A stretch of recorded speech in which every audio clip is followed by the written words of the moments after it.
The biggest problem in the world today is blind faith in objectively bad things. Now, I'll be honest, I didn't really 100% understand it. So if you can explain this, like the concept of blind faith in objectively bad things, start there. Okay, so let me see if I can put this into words without getting political.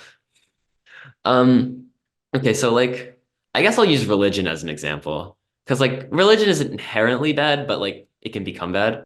People will 100% follow a religion that they believe in, no matter what happens. So like if tomorrow, if the Pope was like, yeah, kill all people of this race and this gender, and or you're a bad Christian, a lot of people will fully believe in that.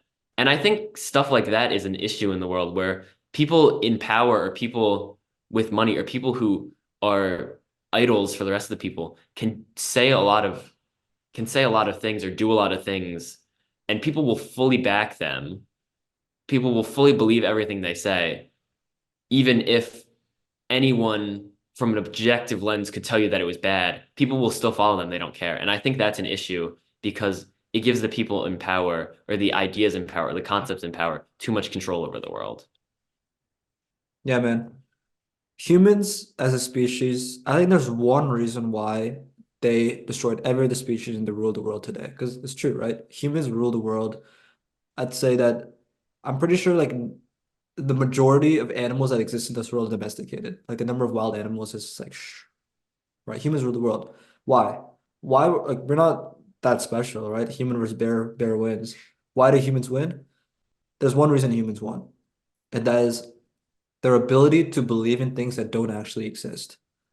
Their ability to come up with stories in their mind of imaginary things, tell each other stories, and the stories are the reason we're able to cooperate, right? So humans have the ability to believe in things that don't exist, right? For example, religion, right?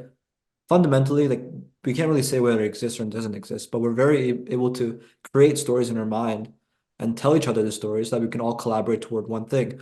Most of the methods of cooperation in the world today, like the United States of America doesn't exist. The United States of America is a story that we all tell each other, that we all believe in the story, so it exists. And companies like Amazon doesn't exist. Like, what is Amazon? It's an idea. And we all believe in the idea. We all agree the idea is real in our minds. So we'll all follow through and allow us to collaborate together. If we can make a really good story, thousands and millions of individual humans can come together and they can take over the world, right? Even if you go back to hunter-gatherer societies, like even before companies and countries existed, they were still telling each other stories and believing in stories on a much lower level. But that is why they're like 100 humans can collaborate in a tribe and go kill a couple of elephants and eat them or whatever they used to eat. Woolly mammoths. I don't know if elephants they used to eat. Or they like in my mind. But their ability to believe in stories is a huge strength. But as you mentioned, also a huge weakness. Because the world is chaotic by nature, right? And we are constantly striving to find meaning and happiness in this very confusing, chaotic world. And to deal with the chaos that is life in general, we need order. We need ways to make everything around us simpler.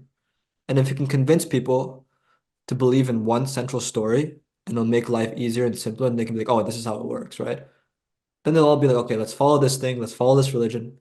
But one problem is that they're going to be so, every time they want to hold on to their religion so much because if the religion goes away, the world is chaotic. So even if they have to do crazy shit like kill people to believe in the story is so powerful that it'll cause people to do these horrible things.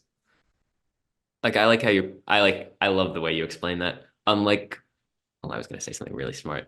Um the stories give people meaning. The stories the stories help people to explain life.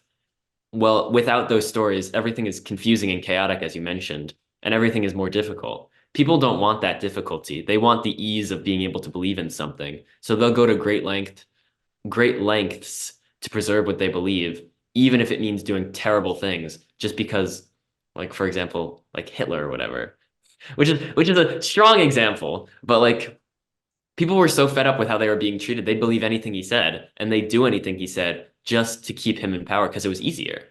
Believing what he said, believing his stories were easier than the chaos and uncomfortability of life. Yeah, and as we talk about this idea of human nature, which I love a lot, we use religion because religion is the easiest example, right? It's the easiest way to show how humans can collaborate on a central story. Personally, I am a religious person despite these beliefs, and I do think that there is something bigger than I know like, humans like to make these stories and things like that. I don't think one fundamental religion has it all figured out, but I do believe that there is some central, some bigger power that has created everything that we cannot really comprehend as humans, but humans have along the way found ways to access it, whatever that higher power might be, whatever this deeper form of life might be. And they've tried to translate it into words, and out came all these religions, right? Of people trying to explain what this higher power kind of felt like. So I do think that religion, I don't want people to get triggered by the fact that we're using religion as an example here. Like I am religious. I think that religion is also a great thing that can give you a lot of meaning in life. But religion is also a tool that a lot of people have misused in the past. 'Cause it's so easy to take the religion and use it in a way to control people. And if you look at all the churches of like 1500, 1600, when they're controlling the marriage laws and all that, it's a form of control as well. Like churches, like the Church of England used to be one of the biggest powers in the world because so many people believed in it and they could convince people to do anything they wanted. Stuff like that. I agree. Religion is a good thing. Religion oftentimes makes people act better than they would, even if people should be good people by nature, which is some I believe people should be good by their own nature, but it gives people a reason to be good, which is something I can appreciate. And even if I'm not the most religious guy, I'm I think it's possible there's a higher power. I think it's possible there isn't. It doesn't affect my day-to-day life that way, but the way it brings people together can be such a force for good, but on the other side of that same coin, it could be such a force for bad and evil things that it just depends on how you use it. I think people by nature, not gullible, but like it's not easy to convince them of for a lot of people it's not easy to convince them of things that are outlandish, but if you can give someone a story that makes life easier, that makes life seem better, that makes what they're doing seem like it matters more, that gives you a lot of power over someone. And I think if you use that power right, you can do a lot of good or you can do a lot of bad.